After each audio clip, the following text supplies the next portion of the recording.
C'est un plaisir pour moi d'accueillir aujourd'hui mon amie Marie-Rose Moreau, avec laquelle nous avons l'occasion de nous rencontrer un peu à travers le monde depuis de nombreuses années. Et à travers la revue Autre, tu diffuses tout un champ de réflexion autour de la dimension ethnopsie, et je sais à quel point ton travail est colossal auprès de très nombreux professionnels, je dirais dans le monde entier, une sensibilisation humaine à l'écoute de l'autre, dans la continuité aussi de tout ce que nous a apporté Devreux. Cette dimension, j'espère que tu vas pouvoir, comme d'habitude, nous aider à la penser, à la travailler. Alors, Thierry Troussier et l'équipe, vous m'avez demandé d'être présent avec vous, j'en suis très content. Tu m'as demandé aussi d'être animateur. Alors, habituellement, j'écoute plutôt Marie-Rose Moreau et on en débat après, mais Marie-Rose, si tu en es d'accord, ponctuellement, je peux être amené à intervenir si ça vient, c'est pas obligé. Sinon, de toute façon, ce sera l'occasion d'un débat au moins à la fin, et puis avec l'ensemble du public, vraiment que je félicite de venir aujourd'hui dans ces conditions merveilleuses, puisque Paris est tout blanc depuis quelques heures avec la neige. Voilà, Marie-Rose, merci.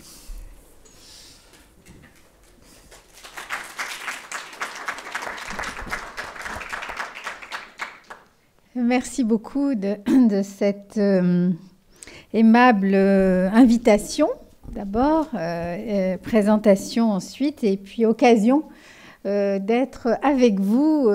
Tu peux compter sur moi, vous pouvez compter sur moi pour débattre et apporter en tous les cas la question transculturelle sur ce sujet qui est quand même un sujet extrêmement important.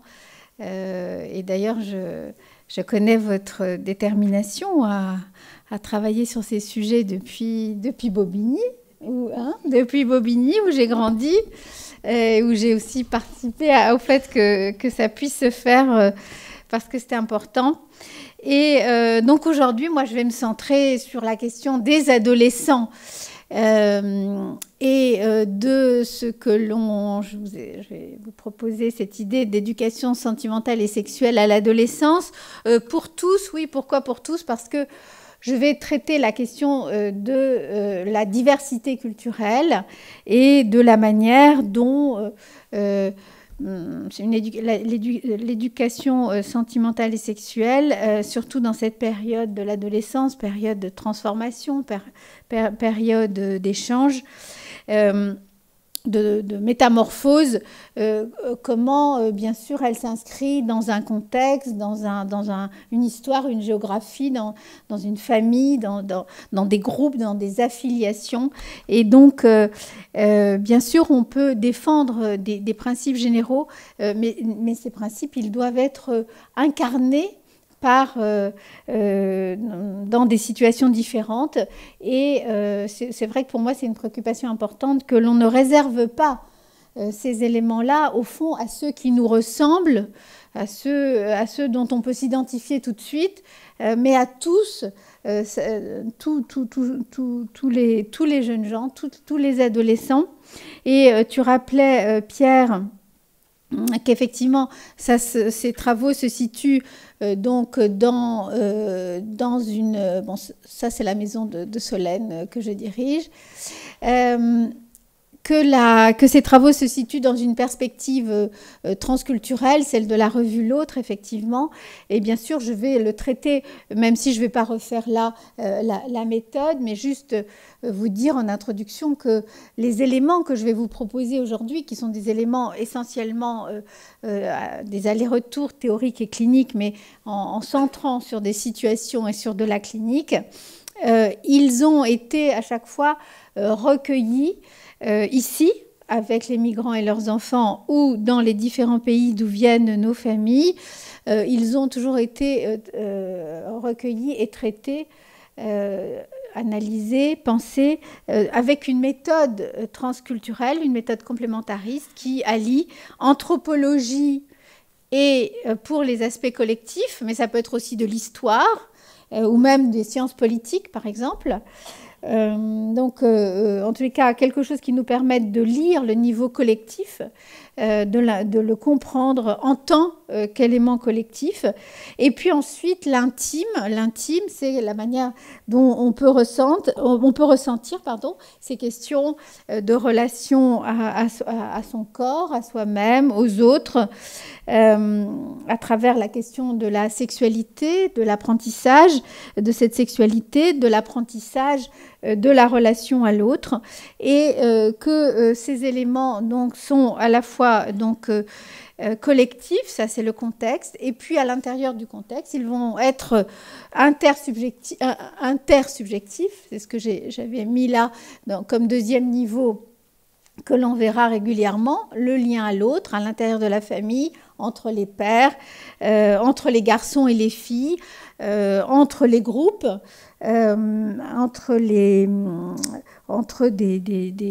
avec des rapports de force, ça c'est le lien à l'autre. Et puis le niveau intrapsychique, le niveau donc intime, conscient et inconscient. Et là, c'est plus les disciplines cliniques comme la psychanalyse qui vont nous permettre de lire ces éléments-là. Et donc, dans la perspective transculturelle, on va non seulement décliner à chaque fois, dans la méthode, décliner à chaque fois les trois niveaux, et voir les interactions entre ces niveaux. Puisque le complémentarisme, ça va au-delà de simplement je juxtapose, et déjà c'est beaucoup, parce que déjà c'est la reconnaissance de limites de chacune de nos disciplines, c'est l'obligation d'ailleurs à travailler avec les uns avec les autres, c'est l'obligation aussi de se laisser affecter par ces disciplines, et se laisser aussi affecter par le savoir des familles, par le savoir des adolescents qui vont ramener, proposer, ou en tous les cas avoir à l'intérieur d'eux-mêmes d'autres types de savoir que celui qu'on est capable d'interpréter et de lire directement nous-mêmes, sachant qu'il n'y a rien de plus difficile d'accepter des matrices d'interprétation qui ne soient pas les nôtres. Souvent, on dit « mais oui, mais ça, c'est naturel ». Chaque fois qu'on dit « ah oui, mais ça, c'est évident, c'est naturel », il faudrait dire « non, non, c'est culturel ».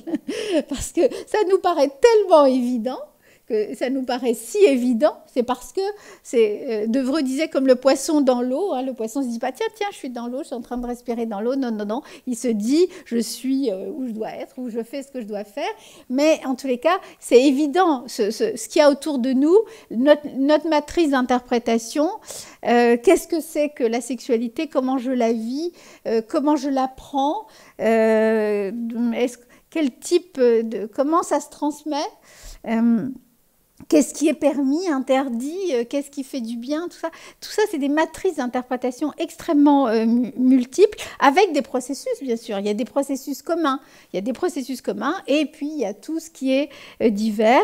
Et là, lorsqu'on s'adresse à des adolescents, ce que l'on veut, c'est qu'ils puissent faire ce travail-là, qu'ils puissent accéder harmonieusement à cette question de la sexualité et de quelque chose qui les ouvre à l'autre et qui leur fait du bien. Et évidemment, ça ne peut pas se faire simplement parce que moi, je décide que c'est comme ça que ça doit se faire et que c'est comme ça qu'on doit penser ces choses-là, même si j'ai une autre interprétation. Donc, ces trois niveaux-là même si je ne les déclinerai pas à chaque fois, les éléments sont à l'intérieur de ce triptyque et des interactions avec ces trois niveaux-là. Sachant que la question de la sexuelle, c'est une question qui est vraiment, qui se décline constamment entre le collectif, l'intersubjectif et l'intrapsychique. Je cherchais un équivalent en pensant à ce moment d'échange, et je me disais qu'au fond, même si ce n'est pas la même chose, mais pour dire l'importance de ces trois niveaux-là pour la question de la sexualité, de l'apprentissage de la sexualité, on pourrait dire la même chose, par exemple, avec des productions. Le rêve qui est à la fois, on pense que c'est, depuis la psychanalyse, on pense que c'est extrêmement intime un rêve, que ça nous ramène à de l'inconscient, oui, mais c'est aussi en fait très relié à des expériences intersubjectives et ça peut-être on le sait peut-être un tout petit peu moins, mais c'est très collectif parce qu'on rêve à l'intérieur de cadres. Et d'ailleurs, il y a maintenant l'anthropologie du rêve, ça depuis longtemps, et j'ai vu apparaître des travaux sur la sociologie du rêve, c'est-à-dire vraiment les éléments collectifs des rêves. Vous voyez, il n'y a pas plus intime, il n'y a pas plus profond, on pourrait dire il n'y a pas plus inconscient qu'un rêve, et pourtant, tout ça est vraiment très collectif, parce que d'ailleurs, il y a même des endroits, mais c'est pareil pour la sexualité. Je me rappelle de mon ami anthropologue Perrin qui avait travaillé dans un groupe en Amérique latine où le matin, lorsqu'on se rencontrait, on se disait « de quoi tu as rêvé ?» On ne disait pas « bonne journée », on disait « de quoi tu as rêvé ?» Et on racontait son rêve. Et lui, lorsqu'il est arrivé, il était incapable de raconter son rêve parce qu'il n'y avait pas la dimension, il n'avait pas encore intégré, de la même façon qu'on va le voir dans la sexualité, les cadres qui permettent justement de partager ce rêve. Et donc, la première fois, il a inventé un rêve parce qu'il ne savait pas comment faire. Et la chef du village qu'il avait rencontré le matin en se levant, à qui il a raconté ce faux rêve, lui a dit « Pauvre garçon, tu as inventé un rêve. » Alors, comment elle pouvait savoir qu'il avait inventé un rêve? Parce que ce rêve ne correspondait pas, sans doute, au paradigme qu'elle avait. Et bon, et le jour où il a été capable, en se levant, la première personne qu'il rencontrait, de raconter un rêve, eh ben, il était enculturé. Il était il avait la possibilité d'échanger avec les personnes autour de lui, les choses les plus profondes. Puis on verra ensuite des situations cliniques. Alors, en fait, ça, je vous l'ai déjà dit, c'est l'importance des matrices d'interprétation du monde d'une manière générale. Et d'ailleurs, à l'adolescence, ces matrices d'interprétation, elles sont bien sûr par rapport à ce que je ressens, au générationnel, à la manière dont, par exemple, j'établis des liens avec les autres. Mais à l'adolescence, il ne faut pas oublier que dans ma manière d'interpréter les choses et le monde, il y a aussi de l'opposition, de l'autonomisation, du désir, de la prise de risque, et d'où d'ailleurs cette notion parfois que l'on reproche à tort aux adolescents, parce que c'est des expérimentateurs, et c'est cette oscillation constante qu'on peut voir à certains moments à l'adolescence, c'est-à-dire qu'on fait un pas vers l'avant et puis un autre vers l'arrière. On expérimente, par exemple sur la question de l'identité sexuelle, on peut expérimenter sans problème des relations plus hétérosexuelles, plus homosexuelles, plus proches, plus lointaines, etc. Hein. Il y a même des endroits, je vous le dis parce que je crois que je n'aurai pas l'occasion de le faire après dans les situations cliniques, mais il y a sur ces questions de la sexualité, bien sûr, il y a la question du tabou de l'inceste qui est assez général. Il y a aussi l'inceste du deuxième type, tel que Françoise Héritier nous l'avait présenté, nous l'a donné, nous l'a fait comprendre. Mais au-delà de cette question du tabou de l'inceste, il y a, par exemple, sur la question de qu'est-ce qui va faire tabou dans la sexualité, des éléments qui vont être à certains endroits possibles, à d'autres endroits totalement transgressifs. Par exemple, si je me souviens donc de cette jeune fille qui avait grandi en Côte d'Ivoire, dans une famille, bon, peu importe le groupe d'ailleurs dans lequel elle appartenait, mais en tout cas dans ce groupe où elle avait grandi dans un village où à l'adolescence, les garçons et les filles c'était une sorte de rituel d'adolescence, hein, on proposait, ce n'était pas optionnel, on proposait, on faisait en sorte que chaque adolescent puisse choisir un alter ego avec qui il allait expérimenter la relation à l'autre, la relation érotique, la relation, comment on apprend à s'approcher de quelqu'un d'autre par les sens et par la sexualité. Alors, on choisissait, alors la plupart des filles choisissaient des garçons et les garçons choisissaient les filles, mais ce n'était pas une obligation. On pouvait aussi choisir une fille, on pouvait aussi choisir un garçon. C'était vraiment la notion on expérimente. Et puis, donc on pouvait expérimenter beaucoup de choses, mais il y avait un vrai interdit qui était considéré d'ailleurs, qui a valu des grandes difficultés pour cette jeune fille qui est devenue ensuite ma patiente. C'était qu'on avait le droit de tout faire avec cet autre, hein, c'est celui qui était désigné comme autre, sauf avoir un enfant. Donc tout faire sauf avoir un enfant. Donc, il y avait donc une vraie limite. Mais il y avait aussi quand même toute une partie possible. Mais qu'est-ce qui se passait si vous aviez un enfant?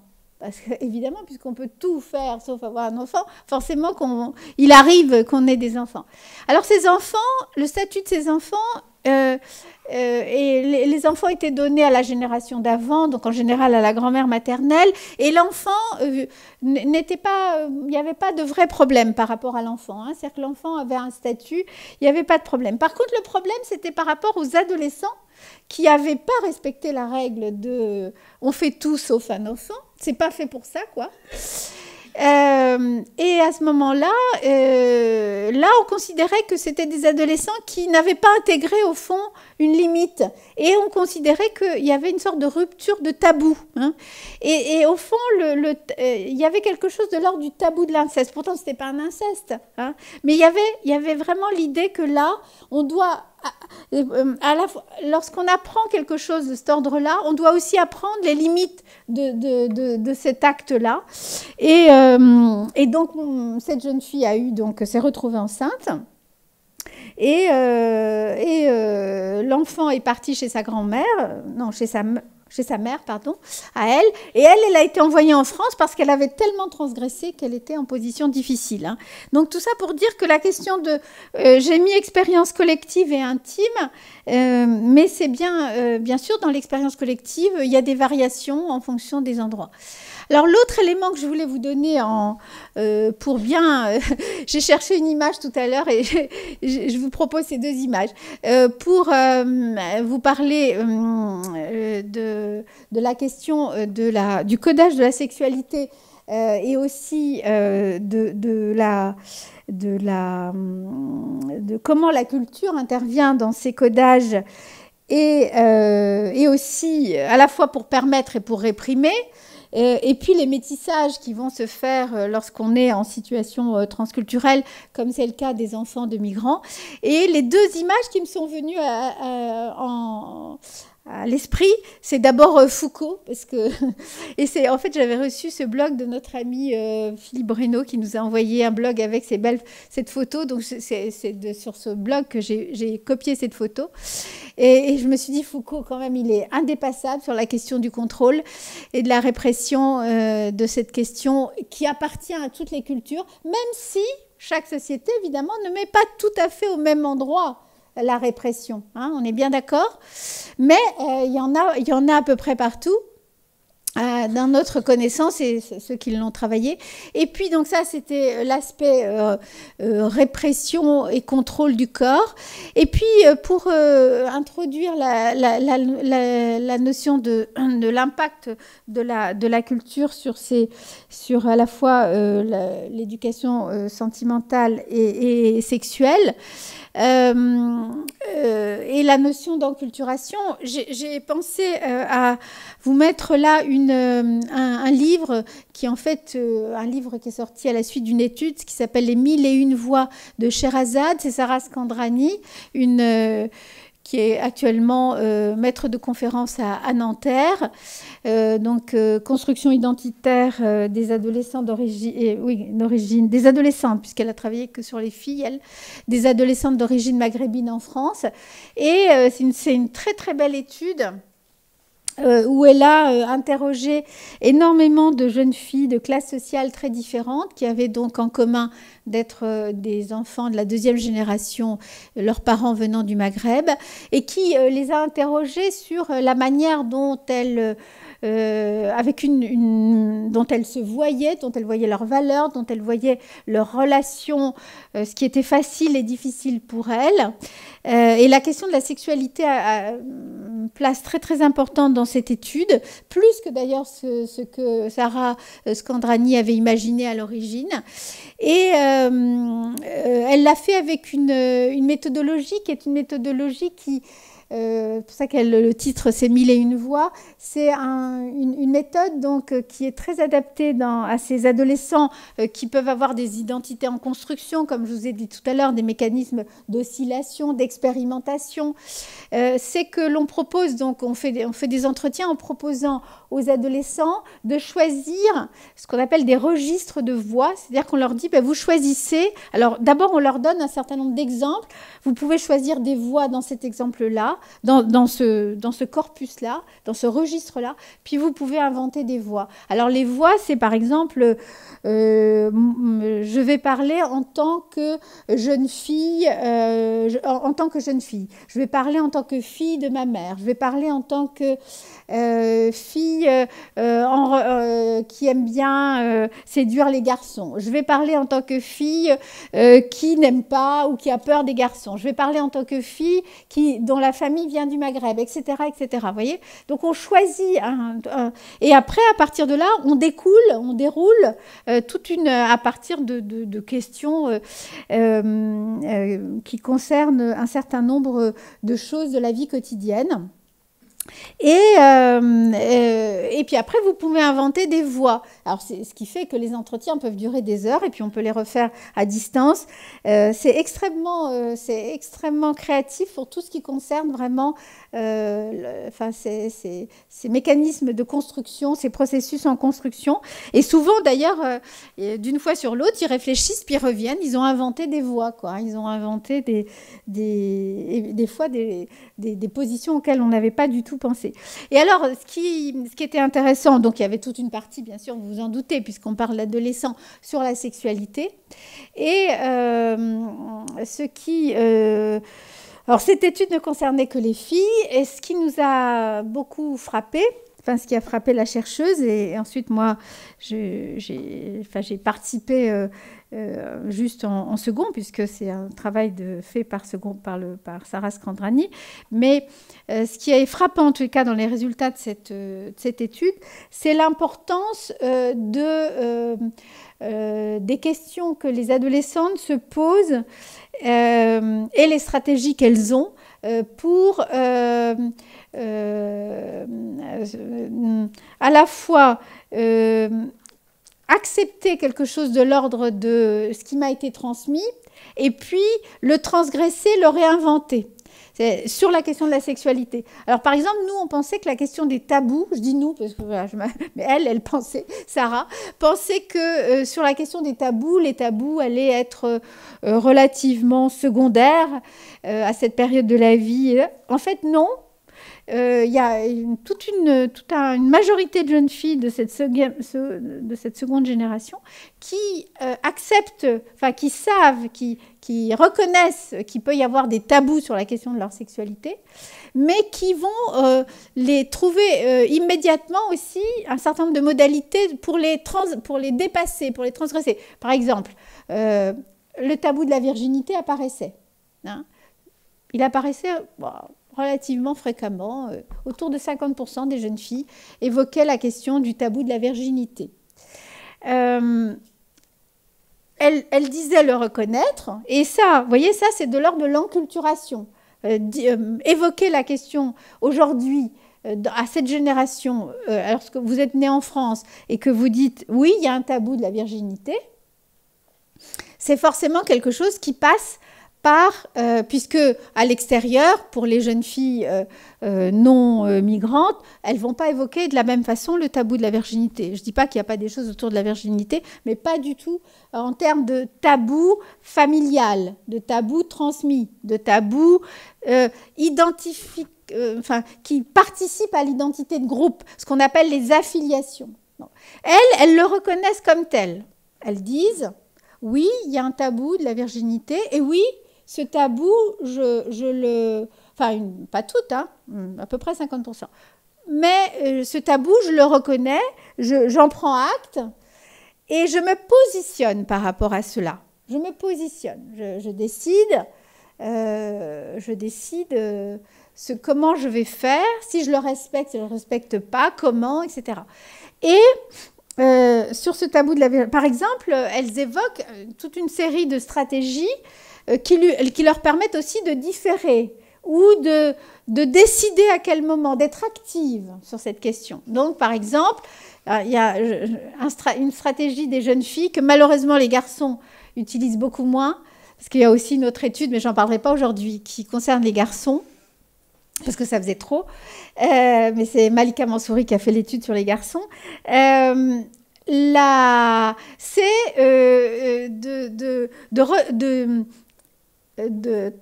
C'est l'épistémophilie, quoi, de faire des études, d'investir le savoir, d'investir toute une série de choses qui, au fond, se traduisent par des études, enfin par un rapport au savoir, qui font que cette question-là, vous allez la retarder un petit peu, vous allez la négocier différemment avec votre père et votre mère, et vous allez vous laisser le moment, trouver le moment où vous allez vous-même choisir comment vous allez faire. Bon, des stratégies comme ça. Il y a aussi des stratégies, par exemple, oui, non, je respecte le tabou de la virginité, j'y réfléchis, je le respecte, mais je pars en week-end avec mon copain, nous amusons, etc. Et nous considérons que le tabou de la virginité, c'est ça. Alors, c'est un micro-truc, quoi. C'est pas l'ensemble de la sexualité, hein, mais ça fait partie, c'est ce qu'elle a appelé les stratégies de métissage. Oui, je crois, mais enfin, nous l'entendons, c'est comme à la fois je prends acte de quelque chose de l'ordre d'une affiliation, mais je me laisse pas non plus enfermer dans ce tabou. Je peux le faire à un moment donné, puis je peux aussi décider à un autre moment que le moment est venu de le lever. Donc ça, c'est un des éléments. L'autre élément, et c'est un des éléments d'ailleurs qui a donné le titre de mon intervention aujourd'hui, c'est la question de l'éducation sentimentale. C'est-à-dire que dans cette étude, comme d'une manière beaucoup plus générale, dans les adolescents que nous voyons, à la Maison de Solène par exemple, il y a souvent ces adolescents, par rapport à la question de l'éducation sentimentale, se disent dans une sorte de solitude. C'est-à-dire que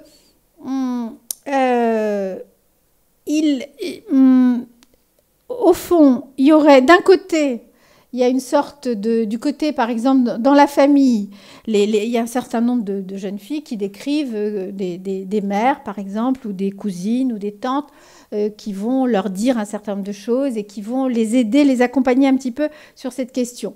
Mais un certain nombre d'autres vont décrire du silence ou de la gêne ou ce qu'elles disent parfois comme de la pudeur. Mais au sens défensif, c'est-à-dire pas seulement au sens positif de on apprend la pudeur, mais quelque chose où on n'arrive pas à trouver les mots. Ça, c'est du côté de la famille. Puis de l'autre côté, du côté de la société française, de l'école, de l'extérieur, c'est comme si la question de l'éducation sentimentale, puis après je dirais pour l'éducation sexuelle, c'est comme si elle allait de soi. Elle est vaguement idéalisée, c'est-à-dire on peut tout dire, on peut tout faire, mais en réalité, on dit pas grand-chose, on n'apprend pas. Enfin, c'est quelque chose d'assez désincarné. Et donc, elle se retrouve coincée entre parfois donc du silence ou de la gêne, et puis quelque chose d'idéalisé et de pas très opérant. Et donc, elle décrivent une grande solitude. Et vous voyez, à la Maison de Solène, il y a, comme dans beaucoup de maisons des ados, il y a ce qu'on appelle de l'accueil sans rendez-vous. C'est-à-dire qu'on peut venir on peut venir rencontrer quelqu'un qui ne sera pas un médecin, une infirmière ou un éducateur, et poser des questions pour savoir comment on fait pour telle chose, est-ce qu'on ressent telle chose, on ne sait pas comment faire pour telle chose et tout ça. Et donc, qu'est-ce qui se passe, qui pourrait m'aider, est-ce que c'est normal, c'est pas normal. Donc, on a un accueil sans rendez-vous où il y a énormément d'adolescents qui viennent tous les jours poser des questions, alors par téléphone parfois, ou de visu. Et ils viennent, alors parfois ils disent qu'ils viennent pour poser pour leur cousine, pour leur tante, mais enfin bon, in fine, ce sont de bons transmetteurs. Et il n'y a pas très longtemps, j'étais à l'accueil, je remplaçais quelqu'un parce que c'est pas moi qui fais l'accueil, mais j'ai remplacé une heure l'infirmière qui était prise sur un acte somatique urgent. Et j'aime bien faire ça quand même, j'aime beaucoup. Et je vois arriver une jeune fille qui était à Henri IV. On n'est pas loin d'Henri IV. En classe prépa Hippocagne. Et donc, je vous raconte brièvement, mais elle me dit, est-ce que je peux poser une question bête ? Est-ce que je peux poser une question bête à quelqu'un ? Je dis, bah oui, mais nous, on est fait pour ça. Tu peux bien sûr. Et puis, on pense que les questions, si déjà tu poses une question, ça ne doit pas être bête. Alors, elle dit, si vous allez voir, c'est très bête. Alors, on s'assoit sur une table, parce que dans le hall, c'est ouvert. En fait, c'est pas du tout, on ne se met pas dans un bureau. Donc, c'est un lieu de passage. Puisque c'est pas du soin en fait, c'est de l'accueil. Et là, on s'assoit toutes les deux. Elle me raconte donc qu'elle est plutôt bonne, qu'elle est en Hippocagne, qu'elle est très fière d'être en Hippocagne, qu'elle travaille beaucoup, que ses parents sont très fiers d'elle. Donc ses parents viennent tous les deux du Maroc. Elle est née en France. Donc c'est la fille aînée. Elle travaille énormément, donc bon, et puis là, elle a quand même accepté d'aller à une fête la veille, donc non pas la veille, le samedi soir, on est un lundi, elle a été à une fête avec les autres hippocagneux, et elle a bu un peu d'alcool, elle n'a pas l'habitude du tout, mais bon, là, pour être comme les autres, elle a bu un peu d'alcool et puis là, elle ne sait pas ce qui s'est passé. Elle s'est retrouvée dans un lit avec un garçon. Elle ne sait pas ce qui s'est passé. Elle ne sait même plus ce qui s'est passé. Tellement elle est culpabilisée. D'ailleurs, c'est pas l'alcool qu'elle a bu. C'est très clair. Et la question bête qu'elle vient me poser, c'est est-ce qu'elle peut attraper le sida ? Je dis c'est pas très bête. Elle dit non, mais il y a beaucoup plus bête que ça. Il y a beaucoup plus bête que ça. Je peux pas être enceinte, madame, je peux pas être enceinte. Une seule fois, c'est la première fois que je le fais.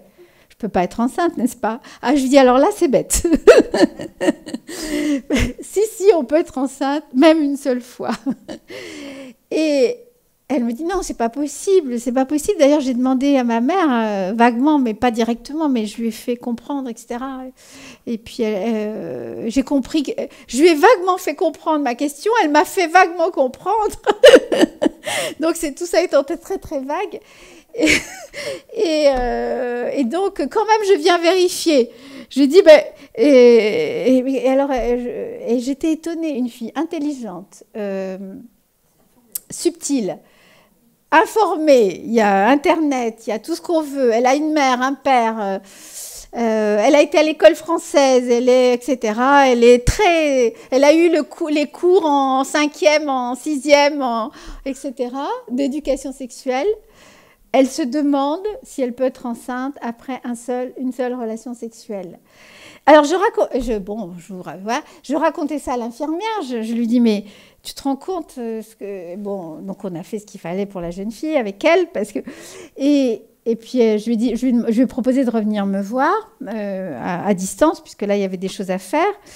Elle est revenue me voir d'ailleurs pour me remercier, mais je racontais ça à mon infirmière, je disais, tu te rends compte, on a l'impression que c'est qu'à moi que ça arrive des choses comme ça. Elle me dit, non, pas du tout, pas qu'à toi, c'est pas la première fois que ça arrive. Donc, aussi bien dans les études de Sarah Scandrani, dans ce lieu d'observation quand même des adolescents qui est cet accueil sans rendez-vous, où on vient poser des questions sur tout ce qui concerne la santé, hein, puisqu'on peut venir pour des choses somatiques, psy, etc. Eh bien, on va se retrouver avec cette solitude et cette vous voyez, inquiétude. On fait comme si l'éducation sentimentale et sexuelle, puisque là j'ai pris un exemple d'ailleurs qui est plutôt du côté de l'éducation sexuelle, mais l'éducation sentimentale, ça allait avec. Après, une fois qu'on a fait ce qu'il fallait faire par rapport au risque qu'elle avait pris, je lui dis, parce qu'elle est remontée me voir, donc après avoir fait tout ça, et je lui dis... Et le garçon, il était comment alors ce garçon? Alors elle dit, mais je m'en souviens pas vraiment. Je dis, mais je lui dis, t'avais bu combien? Elle me dit, j'avais bu une bière. J'avais bu une bière et tu te souviens pas du garçon? C'est pas possible. Je lui dis, elle m'a dit, ouais, mais je veux plus m'en souvenir. Et puis c'était pas agréable. Et puis là, elle a commencé à associer sur le fait que c'était pas agréable. Et au fond, ce que je percevais à la fin de cet entretien, c'est qu'au-delà de la question sexuelle, il y avait la question de mais comment on fait, quoi? Comment on fait? Non pas comment on a des relations sexuelles, mais comment on fait avec les garçons pour que au fond, je ne sois pas dans cette situation-là où je n'ai pas de relation, puis quand j'ai une relation, c'est une relation que je veux oublier, qui ne me convient pas, et où après coup, je me dis, mais j'ai pris des risques énormes, et au fond, est-ce que j'avais envie de cet échange-là? Mais je ne savais pas comment faire autrement. Bon, donc...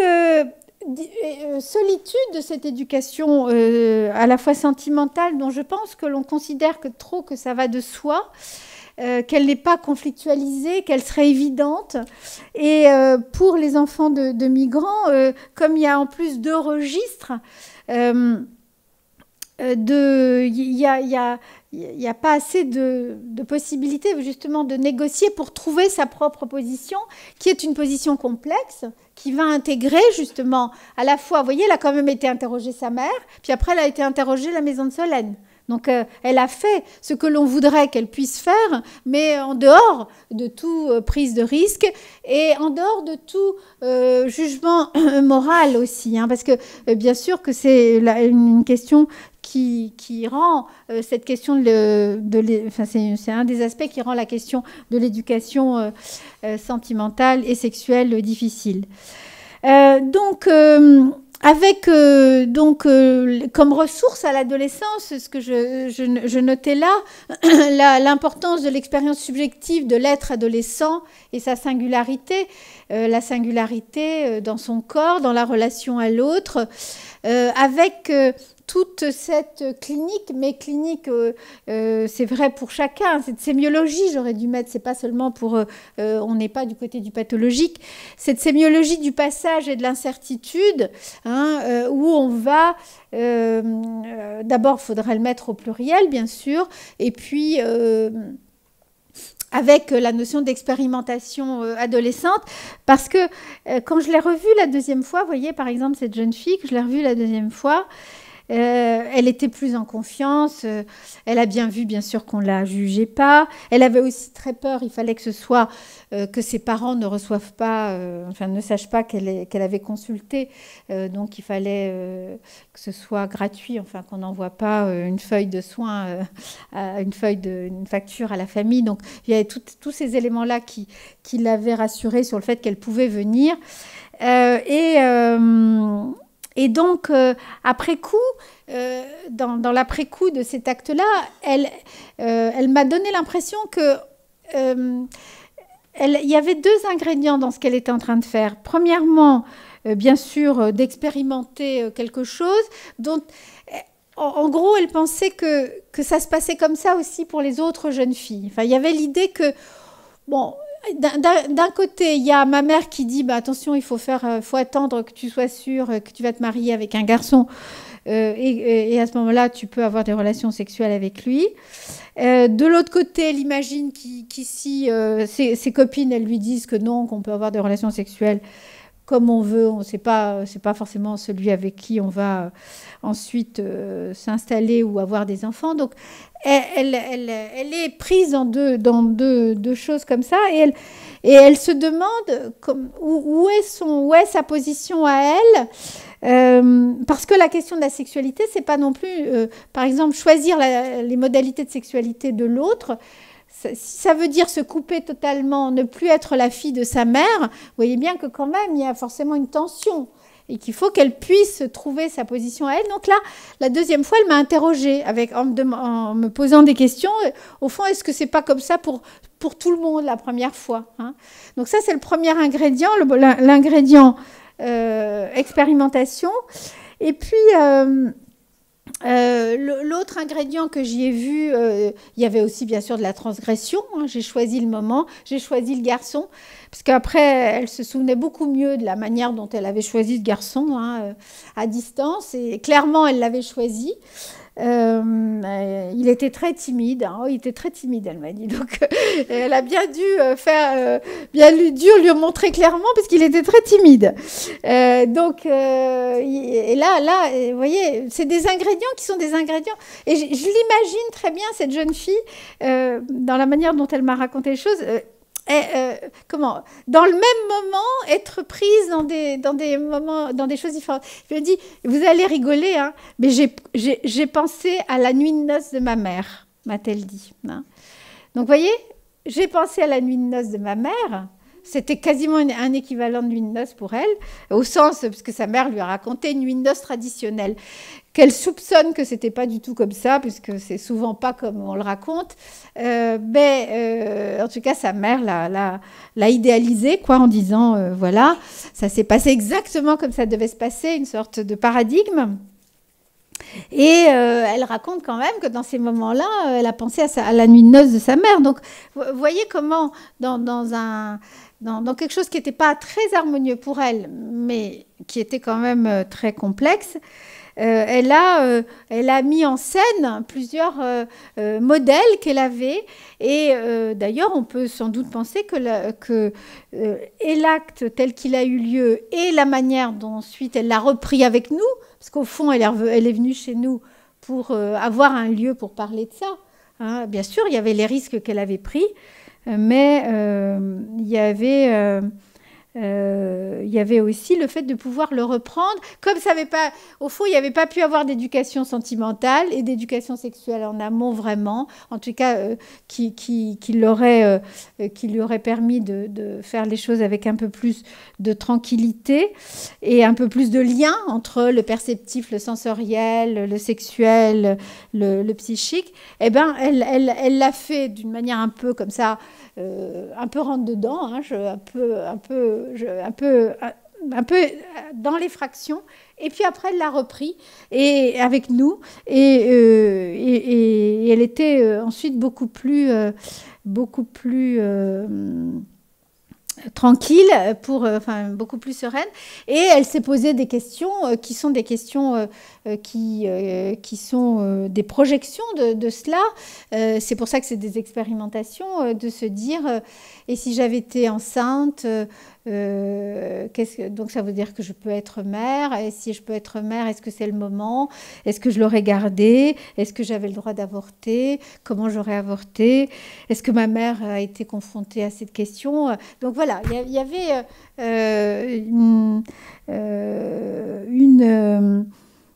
toute une série de questions par rapport à ça, et il y avait également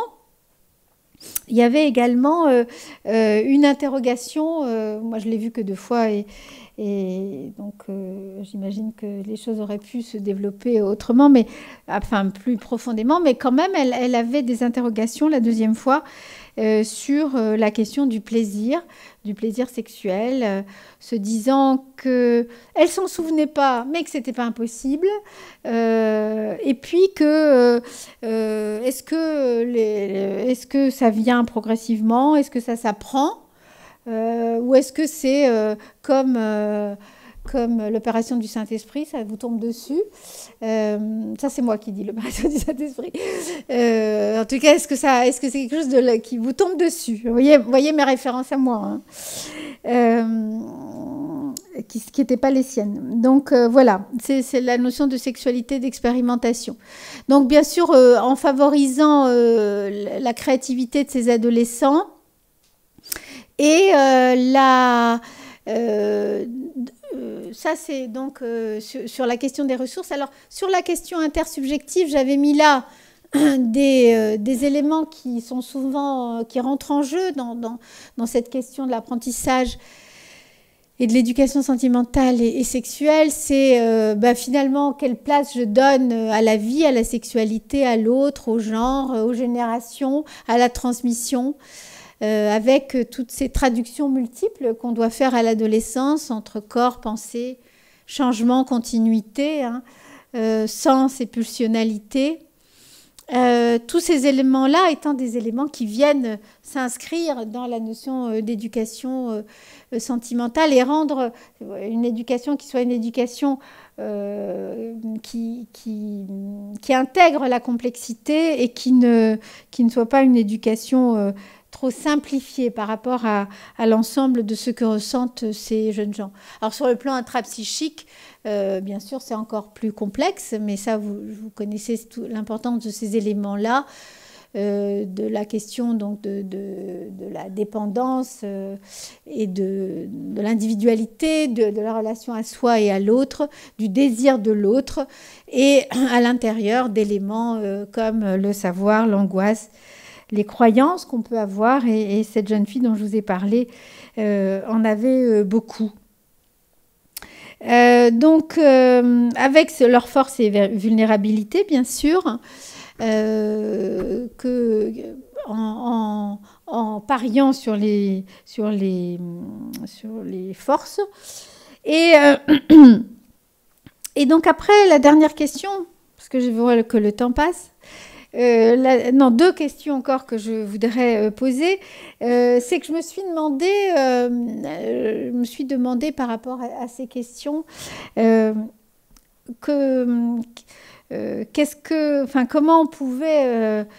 qu'on pouvait dire aux parents, parce que là je vous ai parlé essentiellement du regard des adolescents. Et je suis allée chercher, alors bien sûr, je vais vous donner des éléments transculturels après, mais je suis d'abord allée chercher chez Winnicott qu'est-ce qu'il disait par rapport à ces questions de comment en particulier, j'ai écouté des émissions qu'il a fait à la BBC après la Deuxième Guerre mondiale. C'est des mines, c'est des trésors. Et c'est un peu comme Dolto a fait ensuite ici. Mais donc lui, il a fait ça, donc c'est un des précurseurs après la Deuxième Guerre mondiale. Alors à l'origine, c'était pour aider tout le monde, les parents en particulier, devant les enfants et les adolescents traumatisés. Mais très vite, traumatisés par la guerre, les bombardements et tout ça.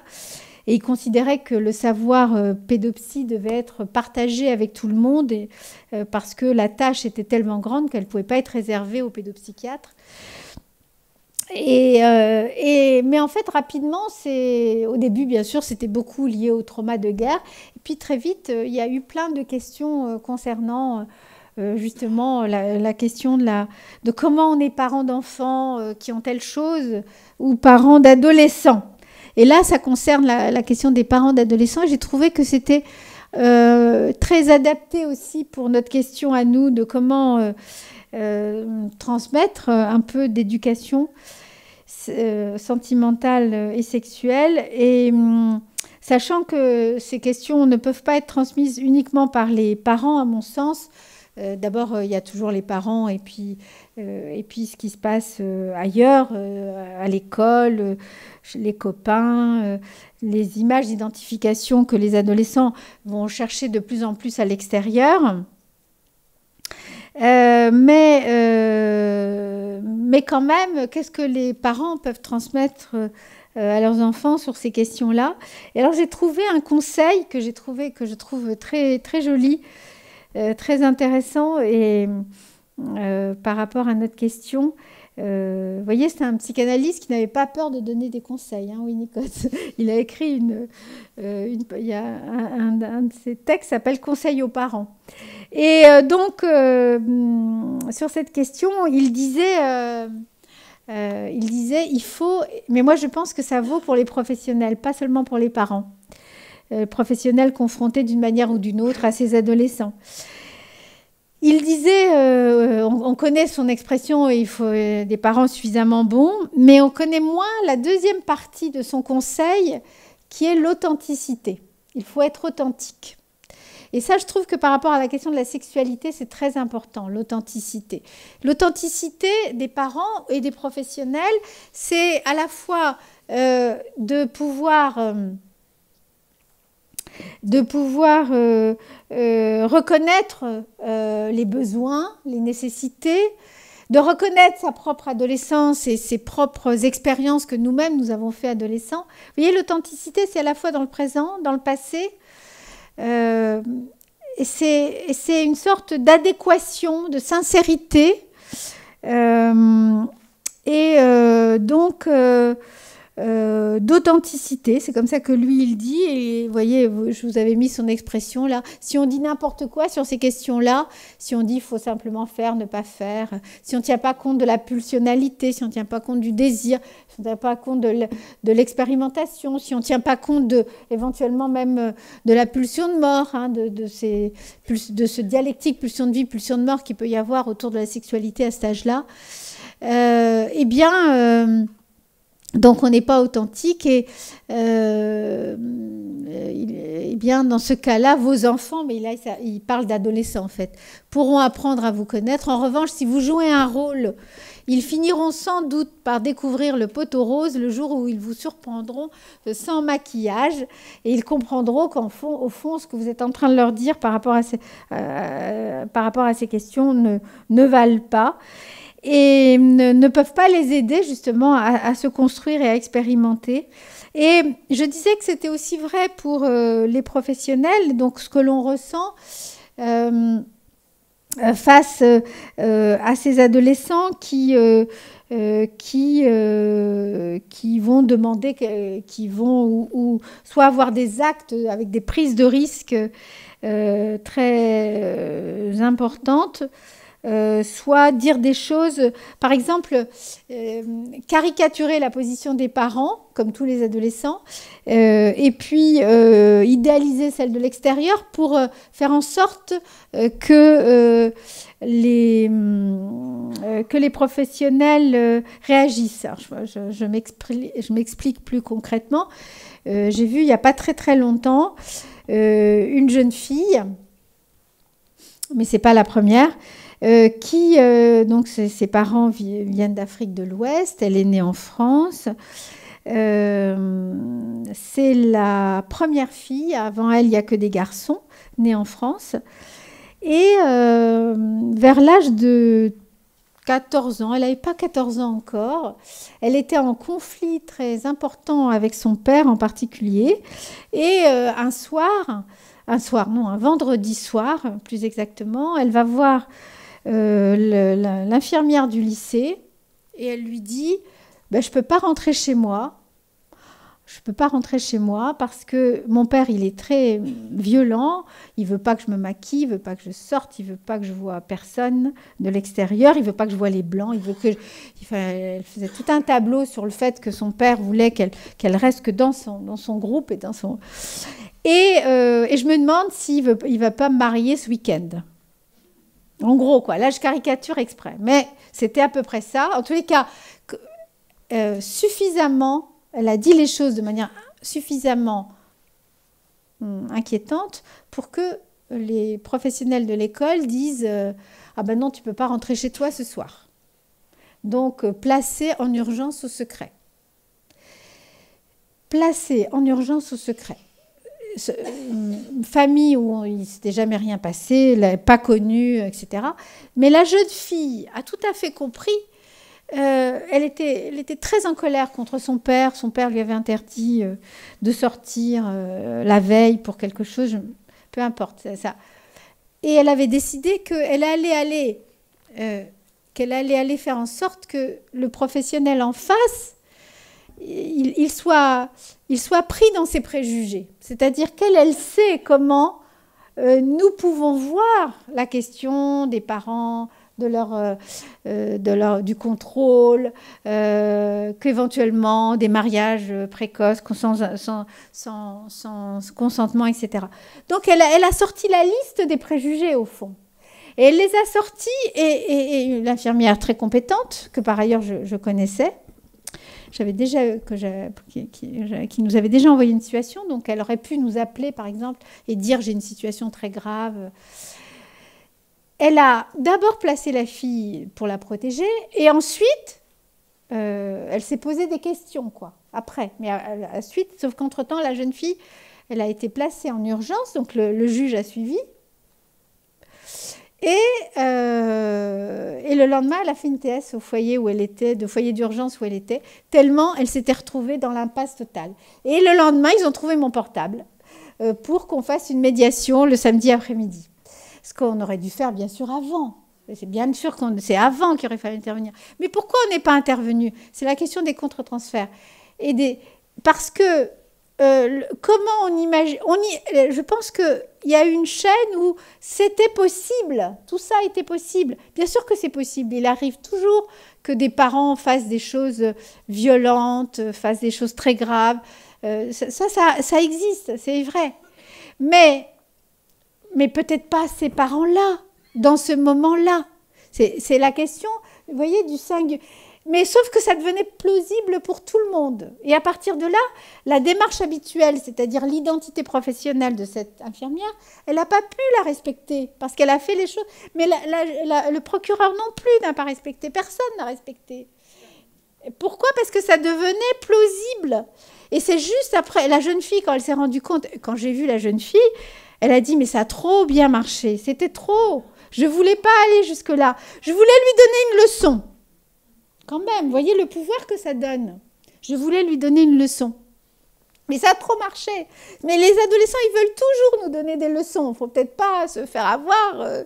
Il aurait suffi, en fait, de se mettre tous ensemble, de s'asseoir. Et on aurait compris qu'il y avait un vrai problème d'adolescence.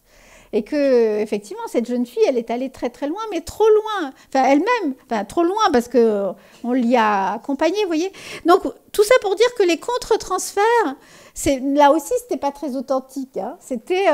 C'est plausible parce que je vois l'autre, et vous savez combien la sexualité de l'autre et les affiliations de l'autre, les modalités sont toujours du côté de l'archaïsme et du barbare.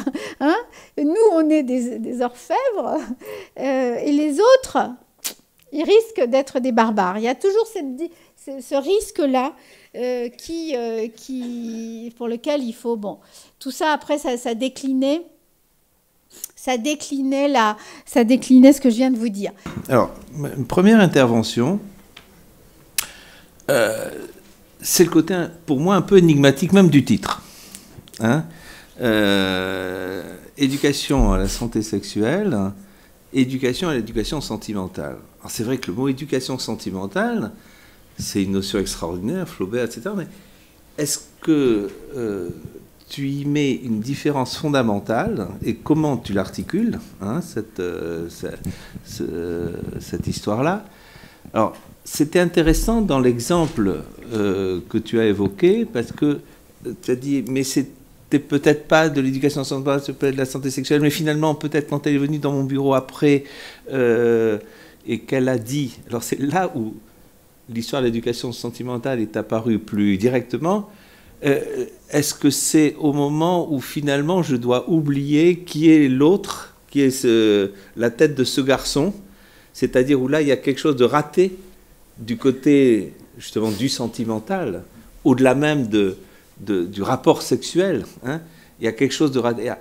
Voilà, qu'est-ce que tu peux dire là-dessus? Je voudrais dire aussi que je t'ai écouté dans la continuité de ce que tu nous proposes, effectivement, dans cette culture de la complémentarité, hein, que tu proposes en continuité aussi de Devreux, où la complémentarité de Devreux, elle était plutôt du côté de l'anthropologie et de la psychanalyse, mais ce qu'elle nous dit, la complémentarité, et que tu portes très bien, c'est qu'il n'y a pas deux grilles de lecture. C'est qu'on n'est pas dans des grilles de lecture, on est dans une posture d'accueil et d'écoute. Et que c'est comment on se laisse impliquer, hein, dans une écoute où il ne s'agit pas d'articuler, de superposer des grilles, mais d'être dans une disponibilité, dans cette complémentarité que maintenant tu réarticules en plus très clairement entre l'intrapsychique, l'intersubjectif, la dimension du singulier, comme ça. Alors, cette posture, finalement, c'est d'abord une posture, quoi. Je veux dire, c'est d'abord une posture d'écoute, une posture d'accueil même, hein, plus que... c'est pas uniquement thérapeutique, c'est une disponibilité. Et je trouve que c'était intéressant que tu aies pu nous, dans ce public où il est question globalement de questions de santé sexuelle, tu peux montrer en quoi cette posture, c'est finalement quelque chose qui est présent en particulier à la maison de l'adolescence, hein, à la maison des adolescents, dans un lieu d'accueil un peu comme ça, ouvert a priori à tout ce qui vient, sans avoir à classer les choses, a priori dire ça c'est bien pour nous, ça c'est pas bien pour nous. Ça vient, c'est accueilli. Et je pense que c'est intéressant de reposer cette dimension. Je t'ai écouté aussi un peu comme un rêve. Alors, c'est-à-dire aussi comme une rêverie. Et dans ma rêverie, j'étais en train de me laisser aller comme ça, du côté de ces adolescents qui avaient pu tout faire, mais ils s'étaient retrouvés avec des enfants, hein, avec en tout cas... Alors, voilà, je me demandais qu'est-ce qu'ils étaient devenus, hein, et si cette question-là qui pose la question effectivement du singulier dans le contexte de la culture, voilà, l'authenticité. Alors c'est bien joli l'authenticité, sauf qu'effectivement il y a aussi quelque chose qui risquerait d'être paradoxal du côté de soyez authentique au sens de soyez spontané, hein. L'authenticité, c'est merveilleux dans la mesure où justement on ne se pose pas la question d'être authentique, mais qu'on est, hein, et que c'est cette disponibilité qui nous permet d'être là à un moment donné sans qu'on ait justement des grilles qui nous parasitent, mais qui nous rendent plutôt disponibles à ce qui vient. C'est là où je trouve que c'est très intéressant de voir comment tu articules, et tu articules à travers tes interventions en permanence, cette présence d'authenticité, elle est déjà dans la posture. Elle est déjà dans la posture d'accueil, d'écoute, où c'est pas une prescription, quoi. Je veux dire, en tout cas, le mot important, et qui vient dans la phrase de Winnicott, c'est pas simplement parce que si vous trichez, ils vont découvrir le pot rose, et qu'ils vont à ce moment-là voir que vous maquillez quelque chose. C'est que cette authenticité, c'est celle qui va permettre à l'ado de vous rencontrer, vous, parents, d'être dans une vraie rencontre avec quelque chose de vous-même, de ce qui ne passe pas habituellement simplement par de la prescription, par du conseil, etc., mais par... dans la mesure où les parents, eux aussi, ils ont été adolescents. Eux aussi, ils ont... Hein, et combien de fois dans nos rencontres avec des ados, c'est au moment où on rencontre l'adolescence du parent et que les ados rencontrent quelque chose de l'adolescence du parent et qu'il y a quelque chose d'essentiel qui peut se rejouer, se remobiliser et qui peut effectivement permettre du dégagement. Voilà un certain nombre de choses qui me venaient avec l'histoire de l'eau du bain, etc. Alors, en fait, pour répondre à certains de tes points, il me semble que le point essentiel, c'est cette question de la méthode. C'est-à-dire, tu dis, au fond, c'est pas c'est le complémentarisme, anthropologie, psychanalyse. Toi, finalement, tu transcendes ça et tu construis une position singulière.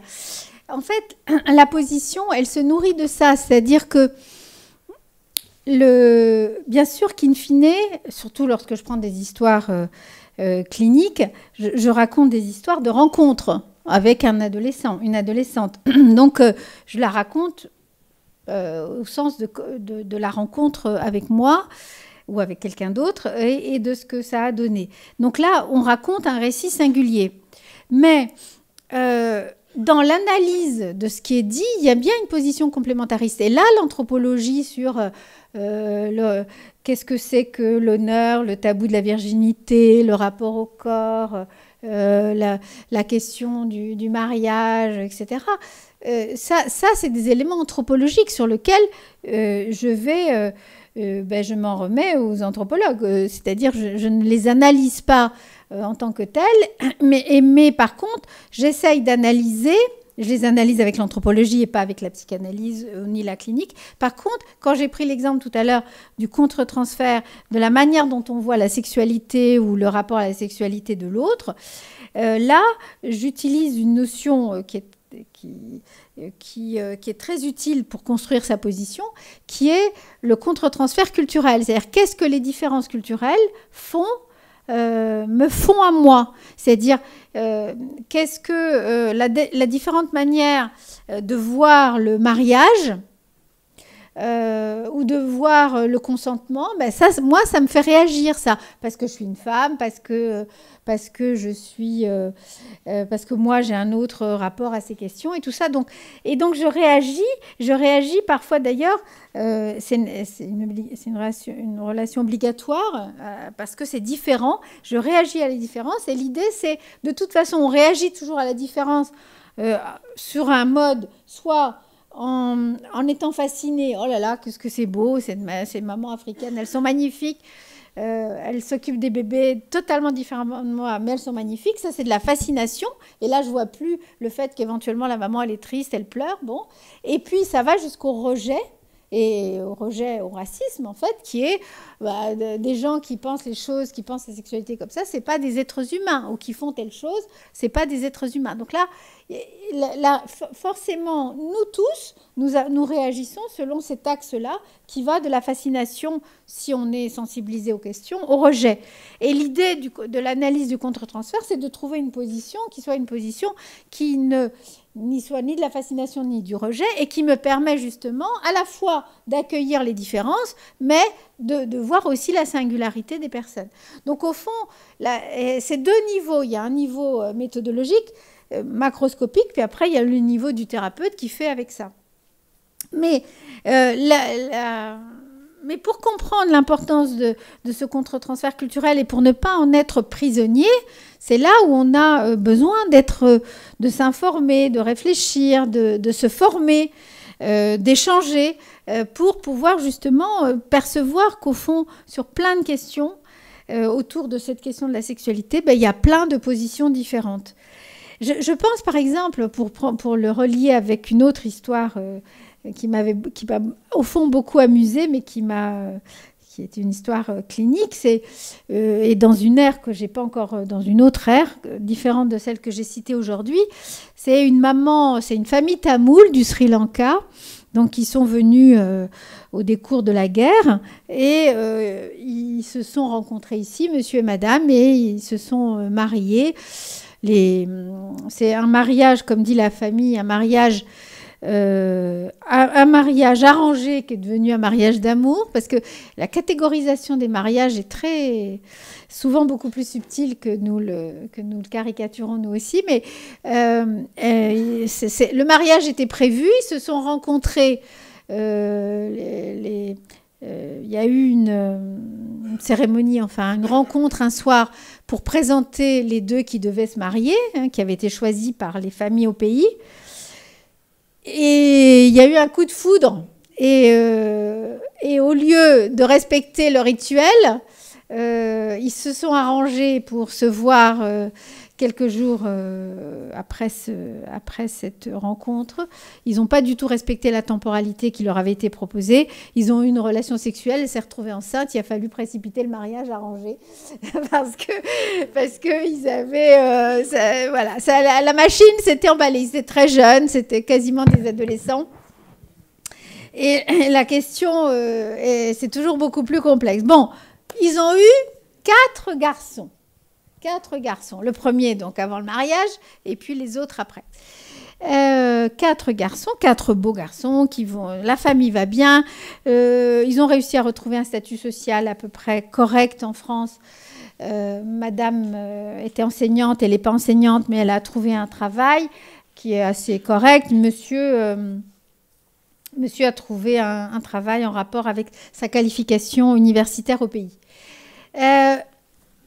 Ils ont 4 enfants, et puis le grand a 10 ans, et voilà que la mère, alors que jusque-là, elle allait très bien, la famille, réussite, etc., la mère commence à avoir des angoisses absolument incroyables, au point qu'elle va consulter un pédopsychiatre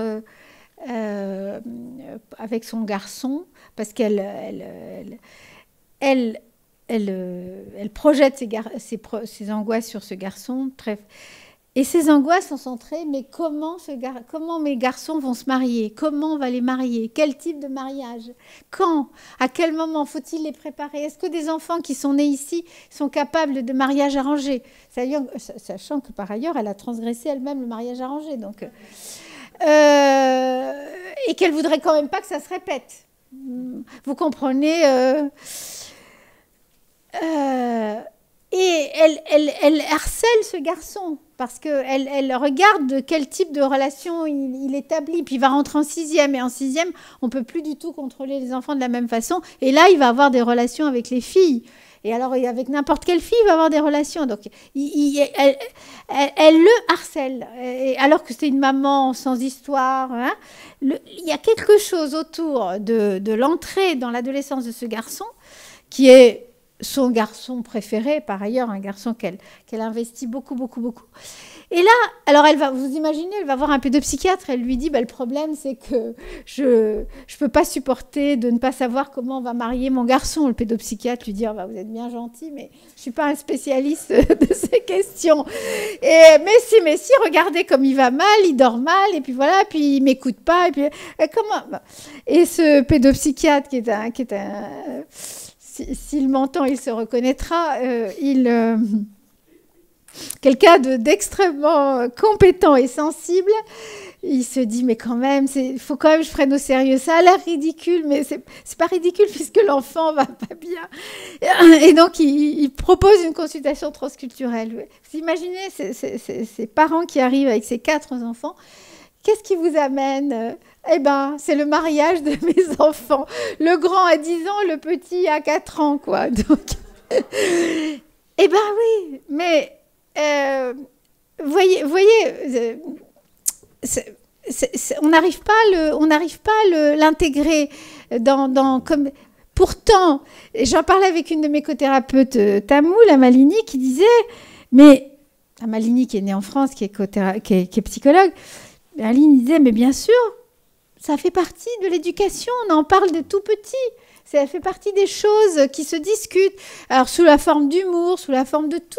Mais il y a ce qu'on appelle d'ailleurs l'enculturation, ça s'inscrit dans le corps, ça s'inscrit dans l'histoire. Et donc, on s'en est occupé, on a examiné le présent, le futur. On a aussi la maman disait, les premières séances, parce que ça a duré quelques séances, pas très longtemps, mais les premières séances, la maman disait, à la fin de la première séance, pendant la première, deuxième et troisième séance, à la fin, elle finissait toujours de la même façon. Elle disait, non mais d'accord, mais vous m'avez pris au sérieux. C'est-à-dire qu'elle-même se disait, cette préoccupation, et ceux qui pour lesquels cette question-là n'est pas une question, ils ne posent pas la question du mariage de la même façon que nous, eh bien, ils ne peuvent pas me comprendre.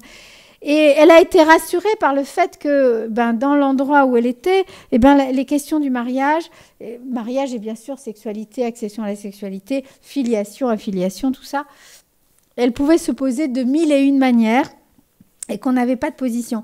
Donc voilà, c'est bien sûr que c'est in fine, c'est pour arriver à une position, mais ça quand même se construit à partir de ces éléments, et y compris du contre-transfert.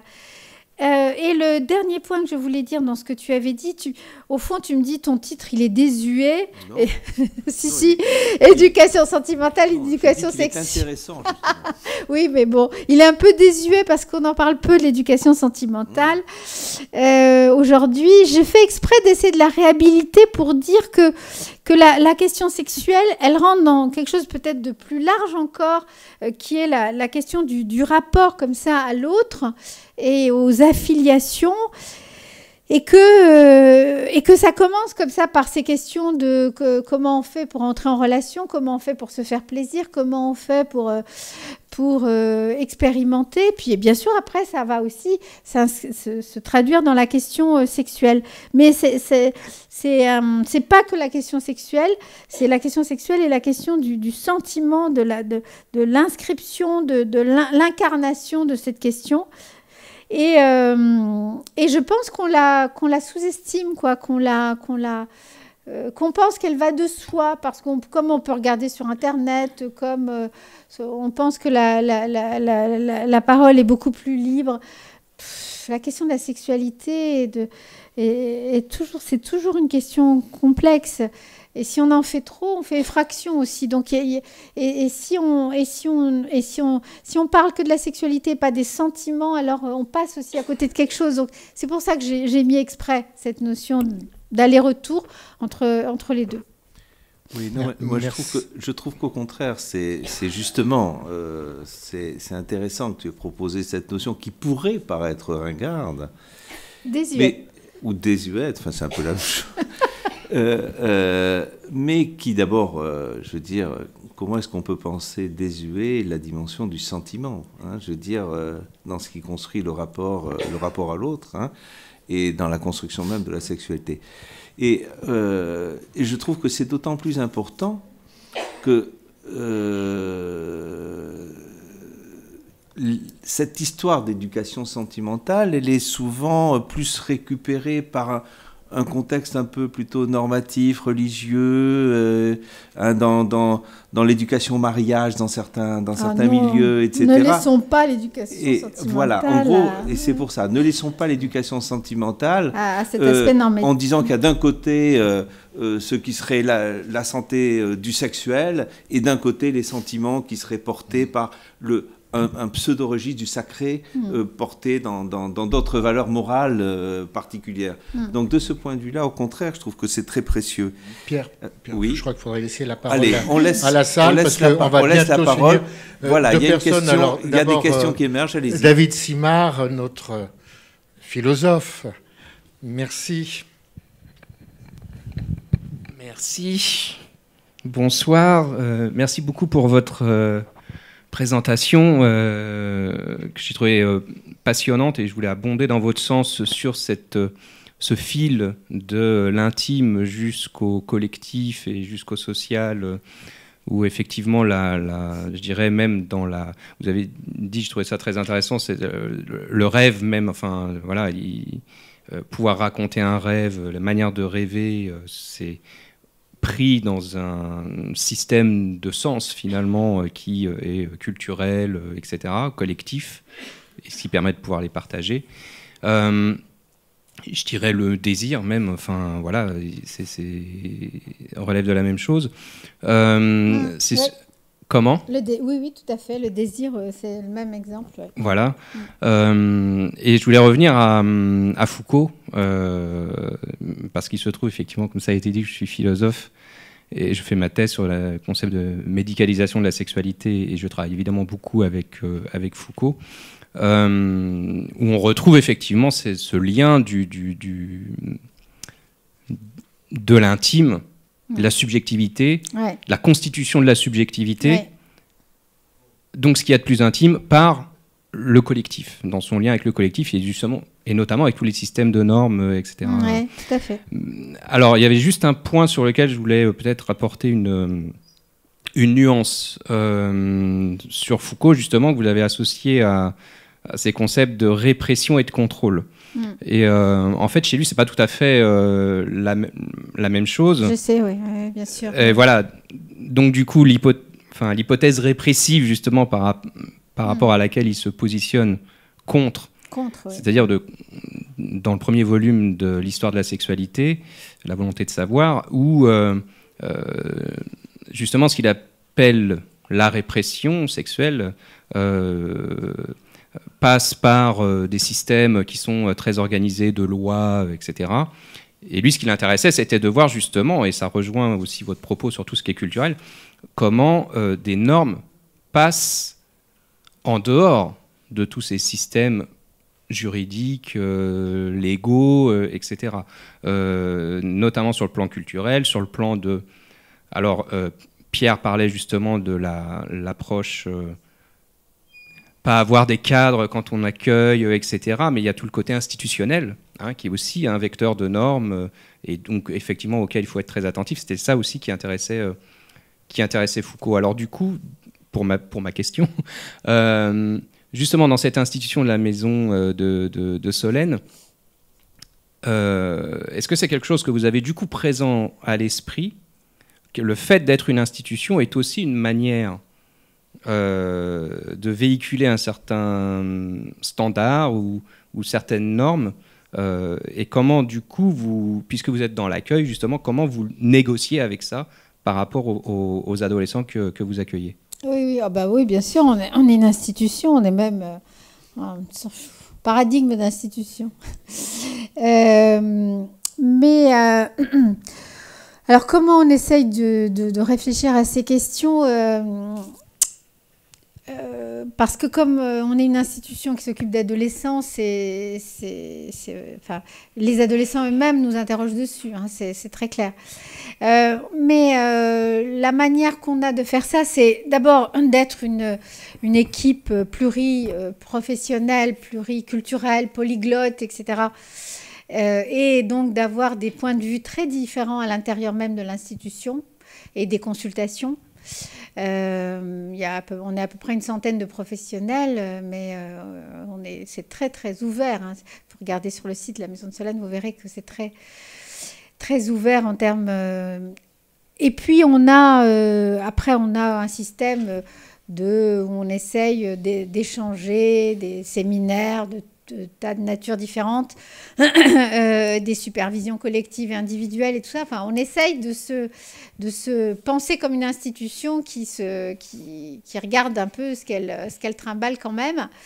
Après, je pense qu'on est quand même une institution, donc voilà. On a forcément des paradigmes, même si c'est des paradigmes pluriels, quoi. Mais au moins, si c'est plusieurs paradigmes, c'est mieux qu'un. Et puis après, il y a quelque chose quand même, je pense, moi, qui nous protège un petit peu, en tout cas de trop de répression ou d'une manière générale de trop de normativité, c'est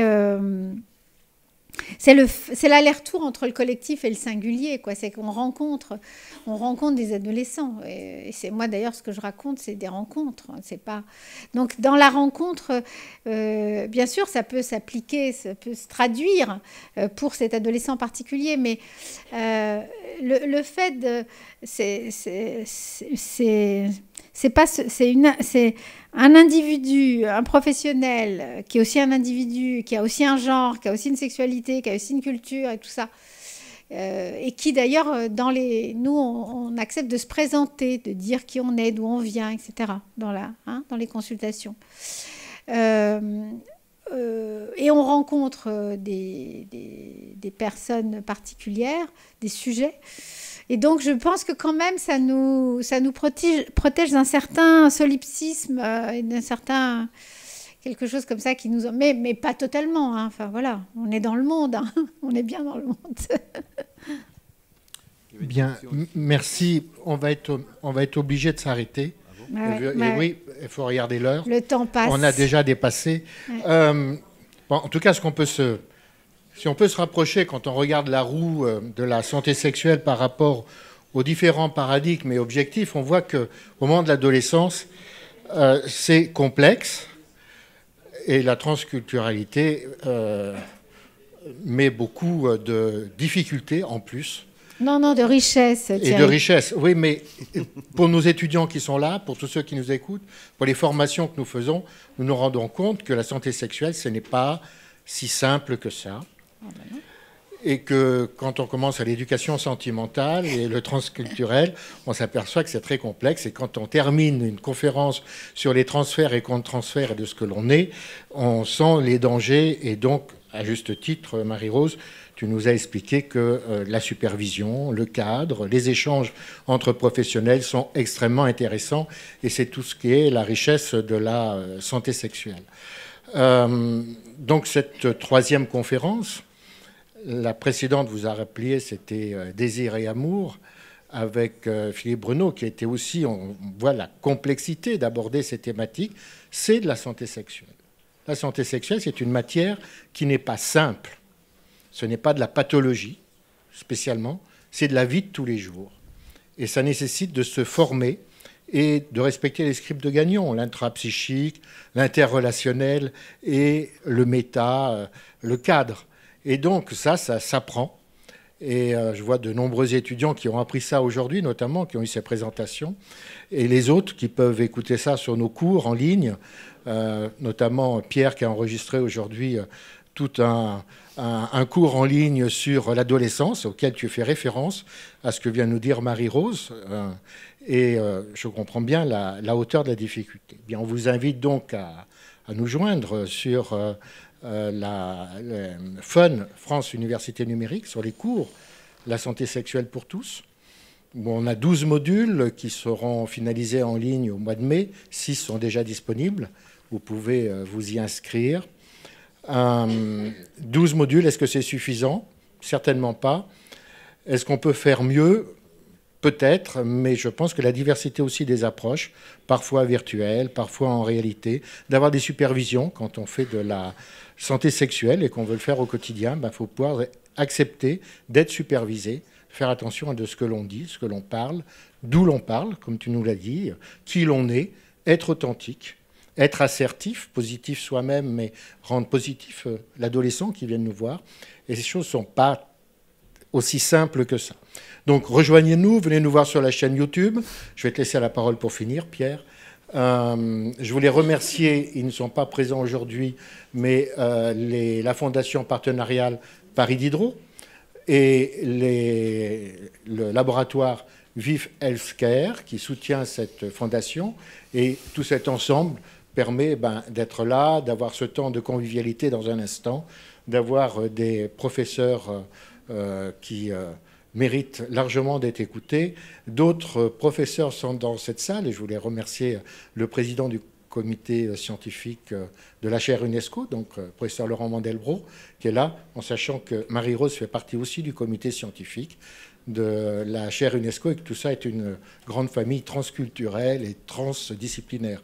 Je te laisse finir. Oui, je voulais juste dire, en te remerciant sur tous tes derniers mots, je voudrais juste finir sur deux points. Le premier, c'est que tu nous as apporté, et ça mériterait d'être développé, mais quand même, on l'a senti, tu as apporté une dimension nouvelle à travers toute ton expérience sur le transculturel, une dimension que tu n'as pas développée, mais qui me semble extrêmement intéressante à articuler avec tout ce il en est de l'éducation à la santé sexuelle, etc., c'est cette dimension de stratégie du métissage. Les stratégies le métissage, c'est une dimension sur laquelle tu t'es beaucoup attardé, c'est-à-dire dans quelque chose qui est du nouveau, qui se co-construit dans les apports mutuels, hein. Et cette dimension-là me semble extrêmement importante à prendre en considération dans notre travail d'écoute, dans la possibilité de construire sur la question de l'éducation sexuelle, entre autres, des projets qui ne soient pas justement dogmatiques, mais qui soient toujours créatifs. Et pour terminer, je crois qu'effectivement, on peut dire qu'on va tous se retrouver, on va tous se retrouver bientôt, hein, puisque en particulier le 14 septembre de cette année 2018, justement sur ce thème, à l'occasion du prochain congrès sur l'éducation et la santé sexuelle, enjeux et perspectives. Je vous remercie toutes et tous. Au revoir. Merci.